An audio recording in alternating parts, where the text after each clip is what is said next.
What if the one thing keeping you stuck is the way you think?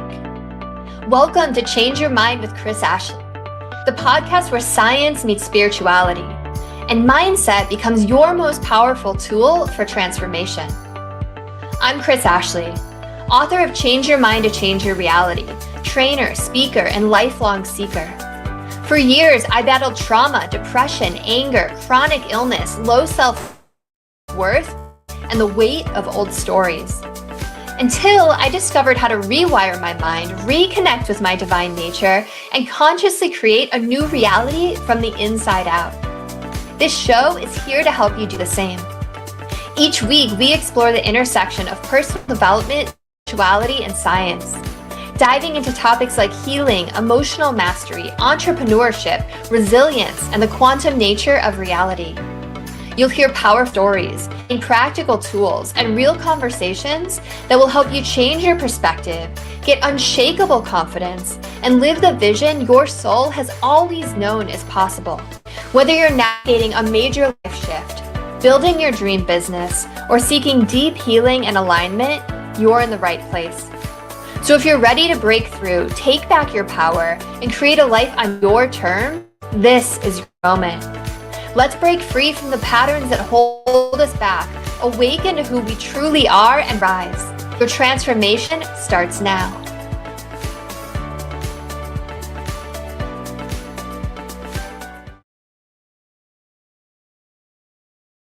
To the Change Your Mind podcast, where we explore personal development, spirituality, and science. I'm your host, Chris Ashley. I'm super excited for my guest today. She has this amazing Oracle deck that actually is launching today, which I didn't even know until we were in the green room. So I love Oracle cards. Maybe she'll even pull some. We'll see. But yeah, I'm excited for today's conversation. First, couple quick announcements. As always, head over to the links in the show notes. You're going to find a lot there. You'll find ways to sponsor the podcast. You'll find links to my books. You'll find ways to connect with me online, to connect with my lovely guest online. And as always, this podcast is part of the Los Angeles Tribune Podcast Network. We are doing amazing things in the personal development realm. We have incredible events, live events and virtual in person, pretty much once a month at this point. I was just on stage with John Asseroff and Dean Graziosi and Joseph McClendon and Sharon Lecter and Les Brown. So we have incredible headliners. Come be a part of what we're doing. We've got like a movement going, so it's pretty amazing. Come be a part of it. All right. So with me today, I have Lara J. Day. And Lara is the author of the 13 Sacred Nights Oracle and creator of Neurogenic Qigong. Her unique healing method interweaves Chinese energy medicine with tension and trauma releasing neurogenic tremor work. Definitely going to ask you about that. That's super cool. She has been teaching energy art since 2003 and is unspeakably grateful for her teachers, for the practice themselves, and for the chance to view this absurd and perfectly magnificent life from the energetic perspective. Awesome, Lara. Welcome. I'm so happy you're here. Hi, Chris. I'm so delighted to be here. Thank you. We were just talking in the green room all about Oracle cards, and then you have this amazing modality too. So we're going to get into that too. But I always start off my episodes with the same way, and that is by asking my guest, what is your origin story? So what is it that put you on this path to creating these Oracle cards and starting your own healing modality? Yeah, well, I guess it all goes back to essentially when my daughter was born. And 3 months after she was born, I tripped into chronic illness. So I have the wounded healer story that so many of us in this realm of healing arts do share in common. And through not feeling well, I met my Qigong teacher. And I remember when I went to go see her, I had no idea what Qigong was. And for those listening, Qigong is essentially Chinese energy medicine. So Qi meaning universal life force energy, and Gong meaning a good work or practice. So the cultivation or good work of cultivating universal life force energy. So I went to go see my teacher Damaris as a client, and I had no idea what she was doing. She used all these words that I had no idea what they meant. But I remember she didn't even touch me, right? This was energy work. But I got up off the table and I walked away feeling like I had been breathing underwater and didn't know it. And suddenly I felt like I could breathe again. And I literally felt taller, like physically, not, I'm not talking like a subtle sensation. I mean, I went to the grocery store that I always went to every week, and I actually felt like I had a different bird's eye view of the cash register. Wow. It was profound and bizarre and shocking. And I was so impressed that I actually signed up for her 4-year medical Qigong training, like right then, that day. So that was my introduction. I wouldn't say complete introduction. I was already a yoga teacher at the time. I was already living in Boulder, Colorado, kind of the epicenter of everything groovy, but it was really where I started the deeper dive. And then it was actually even my Qigong teacher who introduced the 13 Sacred Nights practice to me, which is the winter solstice practice that the Oracle deck that is launching today teaches, that I created. And it's not a Qigong practice, but it is very Taoist in nature, and that it's about attuning to nature and aligning with these natural rhythms. And she actually just taught it as a part of her program. And it was really perfect timing for me because I had this brand new baby, and I was wanting to create this container of sacredness and beauty during our holidays. And everything about the winter holiday season just felt so superficial, all the hyper commercialism and the franticness. And I was really wanting something deeper, more meaningful for our family. And this practice just really arrived at the perfect time. Wow. Thanks so much for sharing that story. So I've only ever done Qigong, but it was like movements, kind of like similar to Tai Chi, right? That's part of it. I've never like what you were describing reminds me of like Reiki almost. You're on a table and they're doing something. So will you explain a little bit more like about Qigong? Absolutely, yeah. So there are two different parts to that practice. There's what you're describing, which looks like Tai Chi, right? And the greater umbrella of Qigong includes Tai Chi, which is a martial art in form of Qigong. Again, Qigong meaning cultivation of life force energy. So the personal practices are probably what you experienced, and those can be martial art in nature, or they can be just more general for healing purposes, cultivating overall well-being in the physical body, the emotional body, and the spiritual body, right? So that would look like the personal practices. And then there is also a clinical form of Qigong, which is what I studied with my teacher for 4 years and continue to study. I'm still in her postgraduate program. It's been 16 years now that I've studied with her. But so that looks exactly like you said, more like Reiki, only we're working with the meridian lines of Chinese medicine and the point systems along the meridian lines, the 5-element system, wood, fire, earth, metal, water, all the correlating organs, et cetera, et cetera. Okay, thanks so much for explaining that. I had no idea that I didn't even know Tai Chi was part of Qigong. So thank you for explaining that. That's really fascinating. And that's really amazing that you found such an incredible teacher and you're still with her 16 years later. Oh, I'm so blessed. Yes, beyond grateful. I mean, there are really no words to express how much gratitude I feel for her and having a mentor like that, especially a woman. It's really unique and special. Yeah, that's cool. Does she live near you? Do you see her in person? She lives in Colorado, and I did live in Colorado for 15 years. I'm now in California, so I don't see her much in person anymore, although my daughter is a possessed bluegrass musician, and so when we head out to Rocky Grass in California, I get a chance to, to check in with my Colorado community. Very cool. Yeah, that's really fun.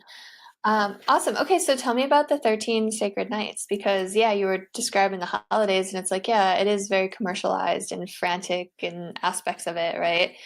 And I already got the sense of like peace from like what you were describing, but you like barely even scratched the surface. So I want to hear more about it.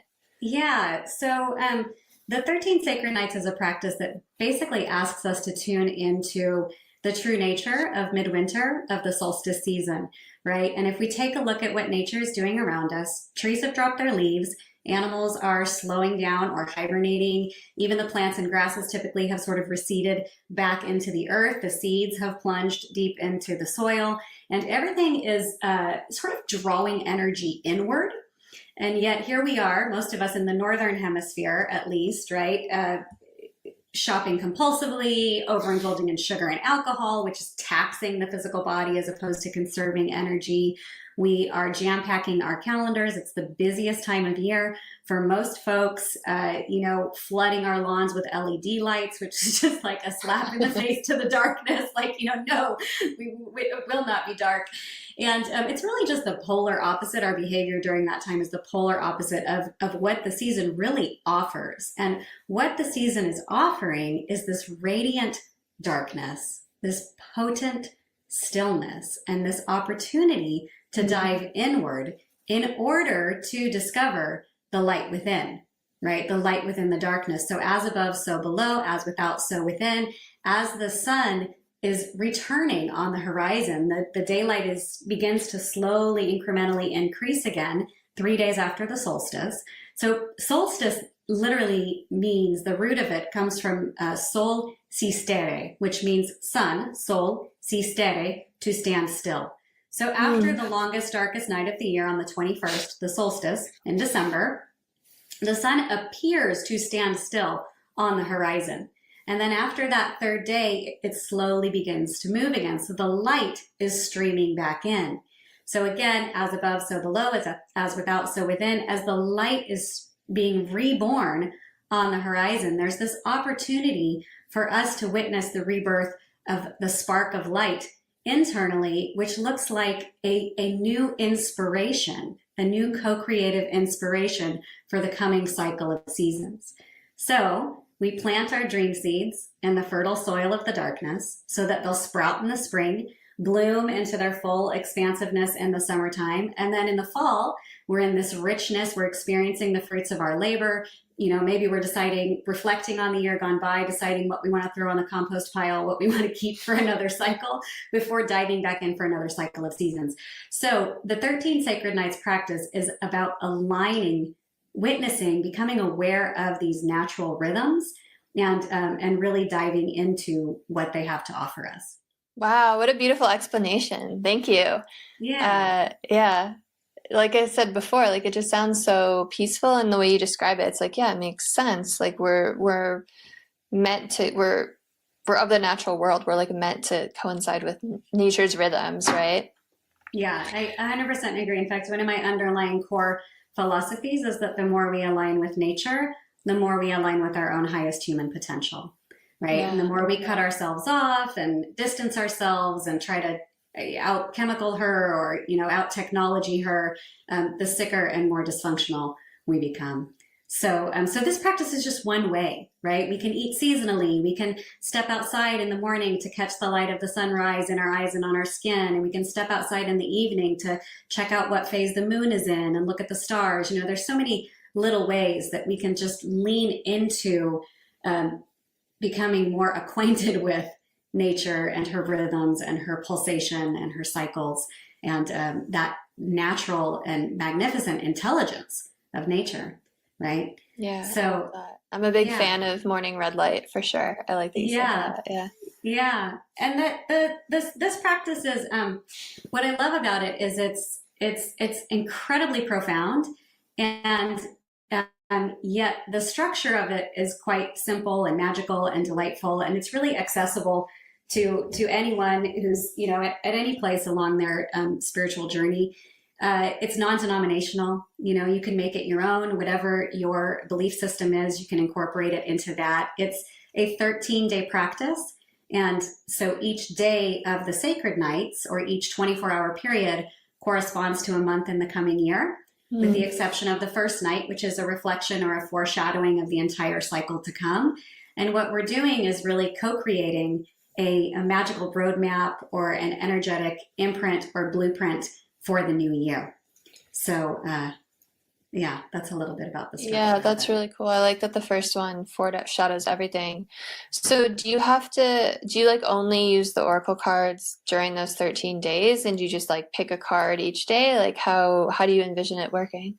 Yeah, so you draw a card. The first night you draw 3 cards, which are so the oracle deck is divided into animals, herbs, and crystals. Okay. And so you draw 1 card that first night from each category. And those become your overarching themes or your guides for the entire year. And then each following night, each of the 12 following nights, you're drawing one card out of the whole deck. You shuffle all the cards together each night and draw one card, which then provides, a little bit more focused guidance for each of the following 12 calendar months. So that's how the cards are used, but there's also journaling and, you might increase your meditation, the things that you're wanting to imprint into this magical window.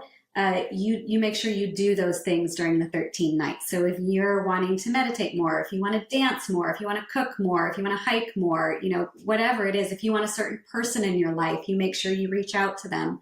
So rather than just writing down your New Year's list of resolutions, you're actually doing the things. It's getting that momentum going, and then this imprint that you've created, that you've co-created, just gets swept right into your future. It's like it's on a riptide of energy. It's really profound. Yeah. Yeah, I like it because you're writing it down, which is powerful, and then you're like embodying it, which like taking action is, what kickstarts the universe, right?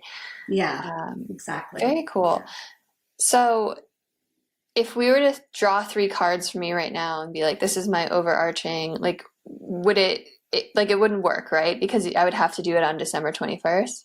Right. So this Oracle deck, it's a divining tool like any other Oracle deck. And people do ask me that all the time. They say, is it just for that time, or can I use it during the rest of the year?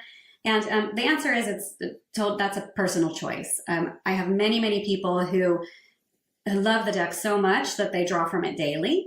And then I have other people who are Oracle deck fanatics, and they have many, many, many, many Oracle decks at home, and they like to just tuck this one away and use it as their Sacred Nights only special Oracle deck. And either way is fine.